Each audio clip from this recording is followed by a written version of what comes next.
नमस्कार आप सभी को। मेरा नाम आशीष शर्मा है and today we will discuss about chapter 7 from class 7th geography NCERT, that is human environment, settlement, transport and communication. Okay, this chapter build basics for human geography. बहुत सारे geography पढ़ने वाले स्टूडेंट ये नहीं जान पाते हैं कि ह्यूमन ज्योग्राफी है क्या। एक्चुअली ह्यूमन ज्योग्राफी एक ऐसा एस्पेक्ट बनाया गया है जिसमें ह्यूमन पर्सपेक्टिव्स को पढ़ा जाता है, लिंक किया जाता है ज्योग्राफी से। और ये जीएस पेपर 1 के लिए बहुत ही महत्वपूर्ण होता है। इसमें इंडियन ज्योग्राफी के लिए भी होता है, अर्बनाइजेशन इशू के बारे में भी देखने को मिलेगा। ओके, तो this chapter generally create a basics for student. This is also help for class 7th standard student. Generally, it is made for UPSC prelims and mains revision perspective. So let's start with the point. Human settlement. A settlement is a place where people build homes and live together. Settlement क्या होता है in general कि लोग अपना घर बनाएंगे, अगल बगल में कैसे भी अपना घर बनाएंगे और उस एरिया में रहना शुरू कर देंगे। जब उस एरिया में रहेंगे तो एक दूसरे से कम्युनिकेट भी करेंगे, ठीक है, ट्रांसपोर्ट भी करेंगे, एक एक जगह से दूसरी जगह जाएंगे, ट्रांसपोर्ट भी करेंगे। सपोज ये एक एरिया है जहाँ पे कोई एम्प्लॉयमेंट नहीं है, दूसरा एरिया कोई एम्प्लॉयमेंट वाला है, लोग यहाँ से यहाँ माइग्रेट भी करेंगे, लोग यहाँ से यहाँ माइग्रेट भी करेंगे। तो ये रहा ह्यूमन सेटलमेंट। यहाँ पे देखिए एक पॉइंट है, the place where a building और अ सेटलमेंट डेवलप्स। वो प्लेस जहाँ पे बिल्डिंग और सेटलमेंट डेवलप होता है उसे साइट बोलते हैं, ठीक है। ये छोटे छोटे कीवर्ड्स यूपीएससी प्रीलिम्स में बहुत ही हेल्प करते हैं। The natural conditions for selection of an ideal site are, वो देखना पड़ता है कि वहाँ पे फेवरेबल क्लाइमेट है कि नहीं, वाटर की अवेलेबिलिटी है कि नहीं, सुटेबल लैंड है कि नहीं, फर्टाइल सॉइल है कि नहीं। इसी से एक एग्जाम्पल निकल के आता है गैंजेटिक प्लेन। यहाँ पे ये चारों चीज देखने को मिली है, ठीक है। इसीलिए इंडिया में सबसे ज्यादा पॉपुलेशन इसी प्लेन पर है और इसी प्लेन पर उत्तर प्रदेश है, इसीलिए यूपी की पॉपुलेशन भी 25 करोड़ के आसपास है, ठीक है। चलिए, सेटलमेंट दो तरीके से होते हैं। फर्स्ट सेटलमेंट टेम्पररी सेटलमेंट होता है, पहला means build for short period, कुछ ही समय के लिए होता है, जैसे houses of nomads found in desert, tundra, forest और रीजन्स में। हाउसेस ऑफ नोमैड्स यानी कुछ दिन के लिए रहेंगे फिर चले जाएंगे, फिर कुछ दिन के लिए वहां रहेंगे फिर दूसरी जगह चले जाएंगे, ठीक है। नोमैडिक जो भ्रमण करते हैं। ओके, एग्जाम्पल्स क्या है, सहारा डिजर्ट में नोमैडिक ट्राइब्स का होता है आना जाना, जैसे ट्यूरेक्स, ठीक है। आर्कटिक रीजन में एस्किमोज फेमस हैं, इनुइट्स जो कि झोपड़ियों में रहते हैं, ठीक है। उसके बाद आता है हमारा be permanent settlement, people live for long period, जन्मों जन्मांत, ठीक है। इसमें आता है पहला रूरल सेटलमेंट, जहाँ पे पॉपुलेशन जो है स्मॉल होती है, जैसे गांव में स्मॉल पॉपुलेशन रहते हैं, 100 से 90 घर रहते हैं। एग्रीकल्चर बेस्ड होता है, सभी गांव वाले के पास खेत होता है, वो अपना एग्रीकल्चर करते हैं, उगाते खाते हैं, ठीक है। बेसिक फैसिलिटीज होती हैं, ठीक है, जो उनकी बेसिक्स को कंप्लीट फुलफिल कर सकें, जैसे बेसिक जैसे खान पान हो जाएगा, थोड़ा टहलना हो जाएगा, ये सब हो जाएगा। यहाँ पे टूरिज्म नहीं हो पाएगा, यहाँ पे बोटिंग नहीं हो पाएगी, ठीक है। यहाँ पे हॉस्पिटल फैसिलिटी नहीं हो पाएगी। ओके, तो ये रहा rural settlement. Example villages in India, जैसे रूरल चाइना, चाइना से तो अब हम कंपेयर नहीं कर सकते क्योंकि वहाँ के रूरल एरिया भी डेवलप्ड हो चुके हैं। अर्बन सेटलमेंट क्या होता है? सेकंड, यहाँ पे लार्ज पॉपुलेशन रहती है, 5,000 से ज़्यादा पॉपुलेशन रहती है, पर किलोमीटर में 400 से ज़्यादा पॉपुलेशन रहती है। एडवांस्ड इंफ्रास्ट्रक्चर यहाँ पे होता है, हॉस्पिटल्स बनेंगे, मेट्रो लाइन्स बनेंगी, अदर स्पेशलिटी हॉस्पिटल्स बनेंगे। इंफ्रास्ट्रक्चर जैसे ब्रिज बनेगा, ओवर रोड बनेगा, फ्लाई ओवर बनेगा, उसके बाद से बहुत सारे ऐसी एक्टिविटीज़ होंगी। प्राइवेट सेक्टर इकोनॉमी ग्रो करेगा, बूस्ट करेगा। एडवांस इंफ्रास्ट्रक्चर होता है। यहाँ पे नॉन एग्रीकल्चर एक्टिविटीज़ होती है।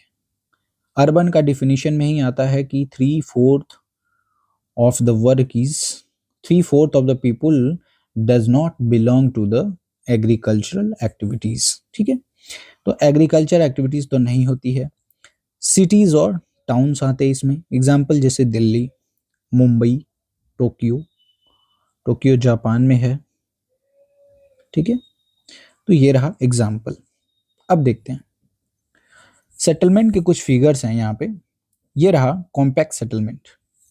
कॉम्पैक्ट सेटलमेंट वो होता है जहां पे घर आपस में कॉम्पैक्ट होते हैं, एक दूसरे से सटे होते हैं, कॉम्पैक्ट। फिर बीच में पतली गली होती है, फिर इधर भी घर, इधर भी घर, इधर भी घर, इधर भी घर, इधर भी घर, इधर भी घर। ये रहे कॉम्पैक्ट सेटलमेंट। उसके बाद एक होता है स्कैटर्ड सेटलमेंट, यानी एक घर यहाँ पे है तो दूसरा घर यहाँ पे होगा, तीसरा घर यहाँ पे होगा, चौथा घर यहाँ पे होता। भाई मुझे तो इसी टाइप के घर पसंद है, ठीक है। मुझे खुला एरिया चाहिए, मैं अपना बता रहा हूँ, मुझे खुला एरिया चाहिए, ऐसे फील्ड चाहिए, ऐसे, ये मुझे बहुत अच्छा लगता है। अभी तो मुझे गांव वाली लाइफ अच्छी लगती है। इसे कहते हैं स्कैटर्ड सेटलमेंट। उसके बाद आते हैं, एक पॉइंट है इधर, transhumance. It is a seasonal movement of people who rear animal move in search of new pasture according to the changes in seasons। जब हम छोटे थे तो हमारे गांव में भी बहुत सारे शिप्स लेकर एक दो आदमी चराने, उनको ग्रास चराने लेके आ जाते थे। और फिर हम लोग देखते थे, मतलब ये क्या है, इतना सारा शिप्स, इतनी सारी छोटी छोटी, हम तो तब बकरियां समझते थे इसे, गोट्स। फिर भी हमारे बाबा बताते थे कि ये लेकर आते हैं, चराते हैं, फिर ले जाते हैं, इनके बाल काटते हैं, फिर उनके बालों का उपयोग करके कंबल वगैरह बुनते हैं, ठीक है। तो ऐसे जो होते हैं वो मूवमेंट करते रहते हैं, एक जगह से दूसरे जगह जाएंगे, फिर वहां पे रेयरिंग करेंगे, फिर दूसरी जगह पे जाएंगे, फिर वहां रेयरिंग करेंगे एनिमल्स का, फिर वहां जाएंगे रेयरिंग करेंगे। तो इन्हें बोलते हैं ट्रांस ह्यूमेंस। ओके, चलिए, the second point is transport.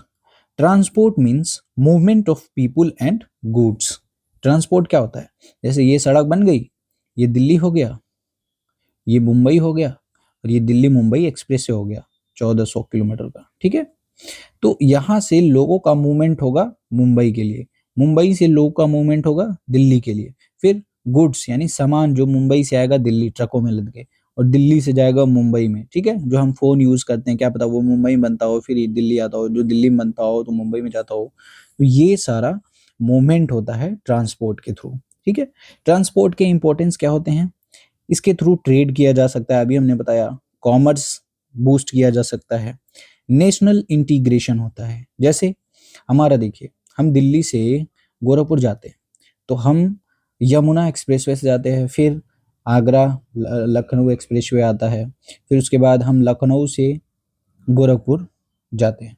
तो हमारा जो है इंटीग्रेशन हो रहा है एक सिटी से दूसरे सिटी में, ठीक है। दिल्ली से आगरा जाते हैं, इंटीग्रेट करते हैं, फिर लखनऊ जाते हैं, फिर तब गोरखपुर जाते हैं। तो इंटीग्रेशन हो रहा है एक शहर से दूसरे शहर का। इकोनॉमिक डेवलपमेंट होता है, जैसे जब हम रोड से ट्रेवल करके घर जाते हैं ना, तो बहुत सारे फ्लैट कॉरिडोर्स बने रहते हैं, बहुत सारे। यहाँ से सामान लेते हैं, गुड्स लेते हैं, फिर ट्रांसपोर्ट करते हैं इस सिटी में, इस सिटी से ट्रांसपोर्ट करते हैं इस सिटी में, यहाँ से यहाँ जाते हैं, यहाँ से यहाँ जाते हैं। अभी हम जहाँ रहते हैं ना, वहाँ से भी मैंने देखा सामान इकट्ठा होता है फ्लैट्स में और फिर जाता है गोरखपुर के लिए। तो इससे क्या होगा? इकोनॉमिक डेवलपमेंट होगा, रोड्स और बनाए जाएंगे, दूरियां कम की जाएंगी, ठीक है। डिजास्टर मैनेजमेंट, ये थोड़ा सा चौंकाने वाला बात है, आपको चौंकाएगा, मैं अभी क्लियर कर देता हूँ। अब ये फिलहाल लखनऊ में बना है, उसका उद्घाटन जल्दी होने वाला है, उसको ग्रीन कॉरिडोर बोला जा रहा है। ग्रीन कॉरिडोर लगभग हर सिटीज में होता है, लखनऊ का भी रिसेंट है तो मैंने इसीलिए इसका एग्जांपल दिया। ये होता क्या है कि जैसे ये रिवर गई है, गोमती रिवर, ठीक है, तो क्या करेंगे, यहीं से रोड बना देंगे, यहीं से रोड बना देंगे और उसे ऊंचा कर देंगे, इसके बैंक से ऊंचा कर देंगे। तो कभी भी इस रिवर में हाई फ्लो का वाटर जाएगा तो वो सिटी के क्रॉस नहीं जा पाएगा, ठीक है। तो अगर सिटी के क्रॉस जाता तो क्या होता, डिजास्टर, डिजास्टर होता कि नहीं, यहाँ के घर झुग्गी झोपड़ी बह जाती। अब क्या हो गया, मैनेज हो गया, हम कॉरिडोर बना दिए तो मैनेज हो गया, ठीक है। अब देखिए ट्रांसपोर्ट के टाइप्स क्या क्या हैं। The first type is roadways, भाई ये तो मोस्ट कॉमन है रोडवेज। फ्लेक्सिबल होता है, गुड फॉर शॉर्ट डिस्टेंस, भाई लंबे दूरी कर कभी भी ट्रांसपोर्ट मत करना भाई बाइक और कार से, ठीक है। एग्जाम्पल जैसे नेशनल हाईवेज बनाए जाते हैं, हमारा जो रूट है वो NH 24 है, NH 28 है, बट जो इंडिया का लॉन्गेस्ट रूट है वो NH 44 है, जो लेह से कन्याकुमारी तक है, ठीक है। एग्जाम्पल में national highway authority of India manages highway, NHAI highways को मैनेज करता है। यूपीएससी लिंक से क्या इंपॉर्टेंस है, यूपीएससी के लिए आपको पढ़ना पड़ जाएगा प्रधानमंत्री ग्राम सड़क योजना, जो रूरल रोड स्कीम है, भाई इसी स्कीम के तहत हमारे गांव का भी रोड बना था। उसके बाद आता है border road organisation, strategic roads बनाने के लिए, जैसे हमारी आर्मी रहती है, जैसे सपोज करो हमारी आर्मी को जानी है सियाचिन ग्लेशियर, तो उसके लिए जो कॉरिडोर बनाए जाएंगे, जो भी टेढ़ा मेढ़ा जो भी करके बनाया जाएगा, उसे स्ट्रैटेजिक रोड बोलते हैं, हम एक पर्पस के लिए बना रहे हैं, ठीक है। Second railways, cheap for long distance, भाई अच्छी खासी दूरी करनी हो तो सस्ते में काम हो जाता है रेलवे से, ठीक है। गुड फॉर हैवी गुड्स, जैसे देखो कोयला को ट्रांसपोर्ट करते हैं हम, झरिया कोल फील्ड से लेके आना हो अगर हमको मुंबई, तो आसानी से आ जाएगा, भले 2 दिन लगेगा, आ जाएगा भाई, लंबे समय लंबा कैरी करके आ जाएगा, ठीक है। तो ये चीप होता है लंबे दूरी के लिए। एग्जाम्पल्स इंडियन रेलवे, हमें तो ये शॉर्ट डिस्टेंस के लिए भी चीप ही लगता है। एग्जाम्पल्स इंडियन रेलवेज, ये फोर्थ लार्जेस्ट नेटवर्क है इन द वर्ल्ड। अरे भाई फोर्थ अगर ये है तो थर्ड कौन है, थर्ड है रसिया। फिर सेकंड कौन है, सेकंड है चाइना। तो फर्स्ट कौन है, फर्स्ट है यूएसए। तो हम यूएसए, चाइना और रसिया के बाद आते हैं, फोर्थ लार्जेस्ट रेलवे नेटवर्क है हमारा। यूपीएससी से इसको लिंक करेंगे तो क्या मिलेगा, डेडिकेटेड फ्रेट कॉरिडोर हमें पढ़ना पड़ेगा, ठीक है। डेडिकेटेड फ्रेट कॉरिडोर क्या होता है, जहां पे हम एक उपस्थित रोड के किनारे फ्रेट कॉरिडोर बनाते हैं। फ्रेट कॉरिडोर जहां से हर जगह से यहाँ आके इकट्ठा होगा सामान, और फिर हम यहाँ से किसी ट्रेन या बस या गाड़ी में उसको चढ़ाएंगे, फिर एक सिटी में पहुंचा देंगे, ठीक है। हाई स्पीड रेल के बारे में भी जानने को मिलेगा, बुलेट ट्रेन जैसे भी बन रही है मुंबई से अहमदाबाद, हाई स्पीड रेल भी मुंबई से अहमदाबाद, ये सारे रेलवेज के कनेक्टिविटी हैं। अब रेलवेज में आता है मेट्रोज भी, ठीक है, मेट्रोज भी आता है, RRTS आता है, रैपिड रेल ट्रांसपोर्ट सिस्टम, तो ये चलता है दिल्ली से मेरठ तक, ये सारे रेलवेज के तहत आते हैं, ठीक है। अभी दिल्ली मेट्रो सबसे ज़्यादा लॉन्गेस्ट है, फिर आता है Kolkata, then Mumbai. From the perspective of UPSC हो गया। थर्ड इज वाटरवेज, ये क्या होता है, चीपेस्ट होता है, इको फ्रेंडली होता है, क्योंकि ये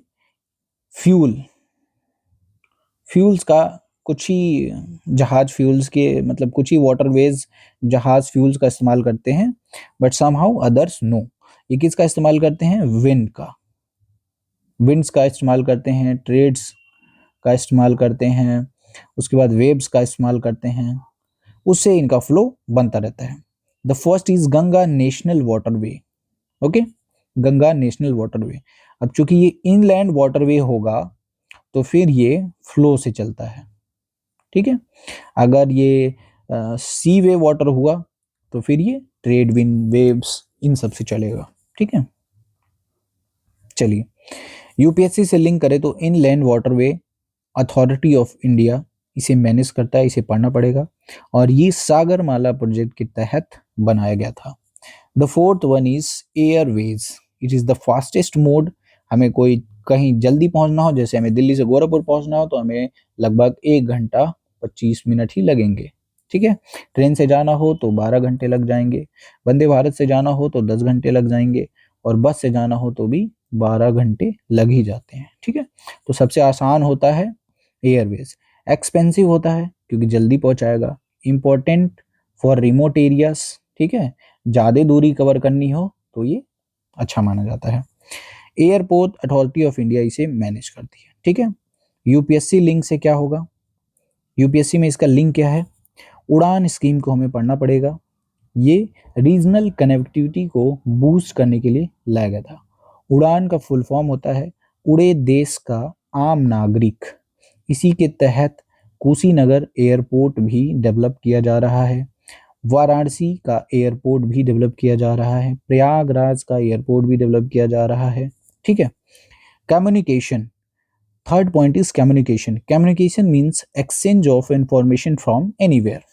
टाइप्स, पर्सनल कम्युनिकेशन यानी आपस में बातचीत किससे होती है, लेटर से होती है, टेलीफोन से होती है, ईमेल से होती है, इंटरनेट से होती है, ठीक है। एग्जाम्पल, भारत संचार निगम लिमिटेड एक एग्जाम्पल है इसका। बी, मास कम्युनिकेशन, ये कैसे होता है, रेडियो से। जैसे बहुत सारे लोगों को बताना हो तो एक बार रेडियो पे आए, सबको बता दिया। टेलीविजन, न्यूज़, एक ही न्यूज़ पूरा ऑल इंडिया देखता है, एक ही बार में ब्रॉडकास्ट किया, पूरा इंडिया देख लिया। न्यूज़पेपर छपा, जैसे हम यूपीएससी वाले न्यूज़पेपर को क्या करते हैं, लाए पढ़े, एक ही न्यूज़पेपर होता है, उसे सारे बच्चे पढ़ लेते हैं, ठीक है। तो ये मास कम्युनिकेशन, मतलब ये ऐसा यंत्र है कि मास पॉपुलेशन को बताएगा एक ही चीज। पर्सनल कम्युनिकेशन जो आपस में शेयर होती है। एग्जाम्पल जैसे Doordarshan, press, trust of India. उसके बाद आता है रूरल अर्बन माइग्रेशन। ये बहुत ही अहम पोर्शन है अगर हम इंडिया को देखें तो।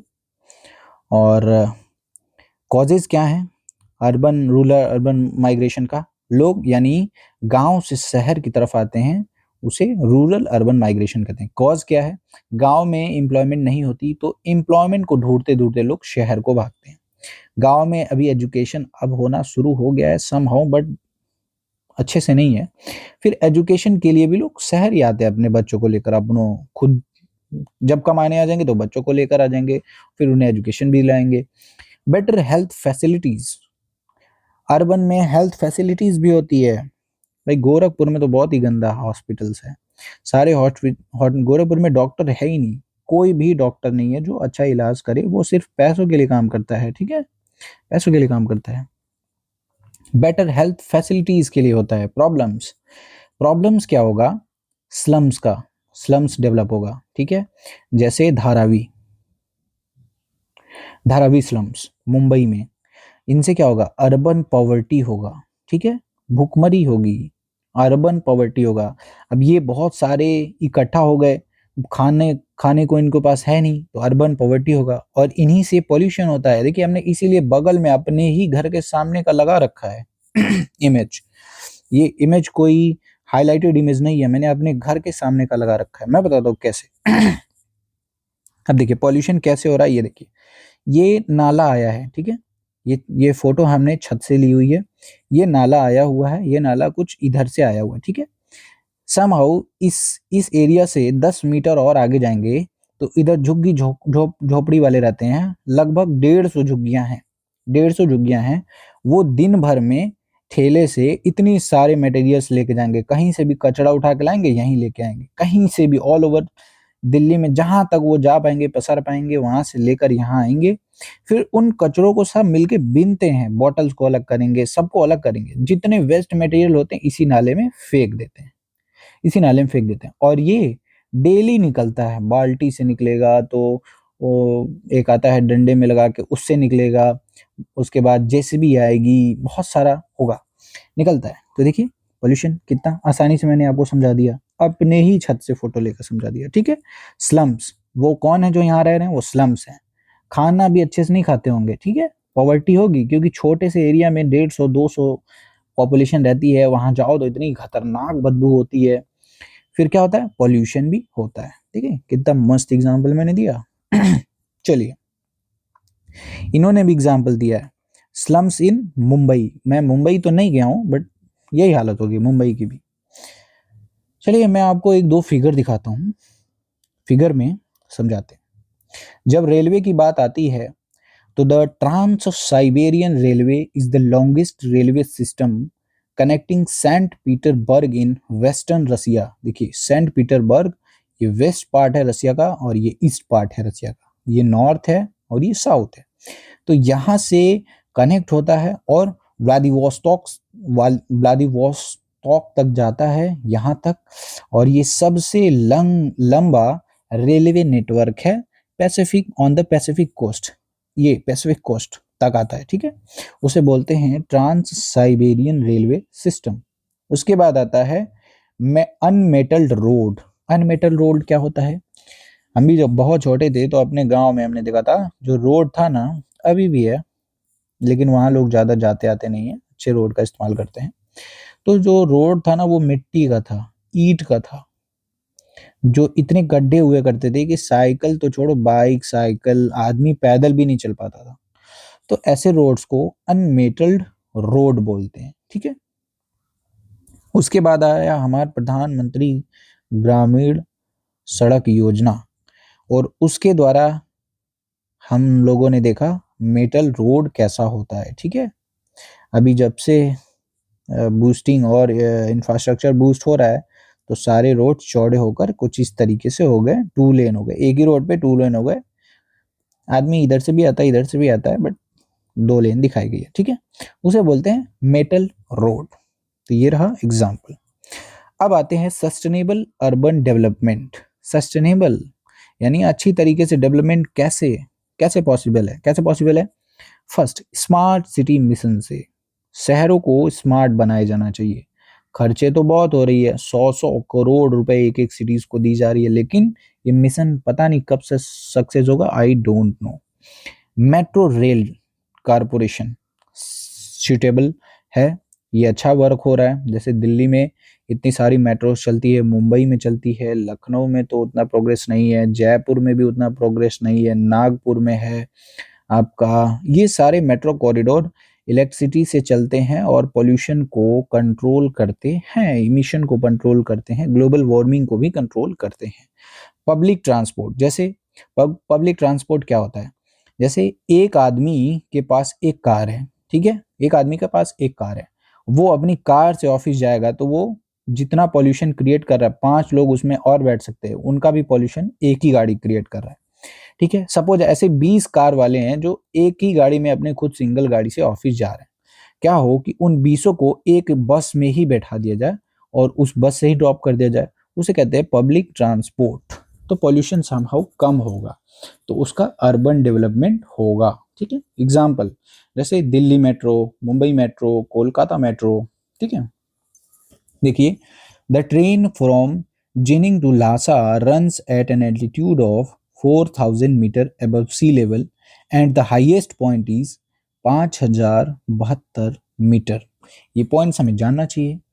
Other do you know point is there are several national and state highways in India. The latest development in India is construction of expressways. ये अच्छा लगा मुझे, ठीक है। अभी यूपी अपना इसमें सबसे फास्ट है एक्सप्रेसवेज बनाने में। अभी गंगा एक्सप्रेसवेज बन ही रहा है, मेरे हिसाब से जल्दी बन जाना चाहिए। अभी मेरे जानकारी में Yamuna expressway, Agra Lucknow expressway, Purvanchal expressway, उसके बाद बुंदेलखंड एक्सप्रेसवे, फिर आ गया गंगा एक्सप्रेसवे, बहुत सारे, गोरखपुर लिंक एक्सप्रेसवे, बहुत सारे ऐसे एक्सप्रेसवे मेरी जानकारी में अभी बन रहे हैं। इसका एक्सप्रेसवे बनने का मुख्य रीजन था गोल्डन क्वाड्रिलेटरल को कनेक्ट करना। जैसे दिल्ली को मुंबई से, दिल्ली मुंबई एक्सप्रेसवे बन गया, फिर मुंबई से चेन्नई को, चेन्नई से कोलकाता को, ये इस तरीके से गोल्डन क्वाड्रिलेटरल बनेगा। तो ये बन चुका है, हालांकि एनसीईआरटी में प्रेजेंट है, तो मैंने बताया। अब देखिए इंपॉर्टेंट प्रीलिम्स पॉइंट्स क्या क्या हैं। वाटर ट्रांसपोर्ट इज चीपेस्ट, सबको पता है भाई, कम खर्चे में हो जाता है। एयर ट्रांसपोर्ट इज फास्टेस्ट, ये जल्दी हो जाता है। रूरल एरिया प्राइमरी एक्टिविटीज़ के लिए फेमस है। जैसे प्राइमरी एक्टिविटीज़ में क्या आता है, एग्रीकल्चर आता है, उसके बाद फार्मिंग आती है, ठीक है, ये सब होता है। अर्बन एरियाज में क्या होता है, सेकेंडरी होता है, यानी मैन्युफैक्चरिंग भी होता है। उसके बाद टर्शरी एक्टिविटी सर्विसेज भी होती है, ठीक है। ये सारा कम्युनिकेशन रिवॉल्यूशन में इंटरनेट और सैटेलाइट बहुत ही इंपॉर्टेंट भूमिका निभाए हैं, ठीक है। तो they are boosting the communication system. तो ये रहा चैप्टर 7, और आई थिंक इस चैप्टर को मैंने बहुत ही अच्छे से समझाया है। You must able to recall this. Thank you very much. Best of luck you all. Thank you.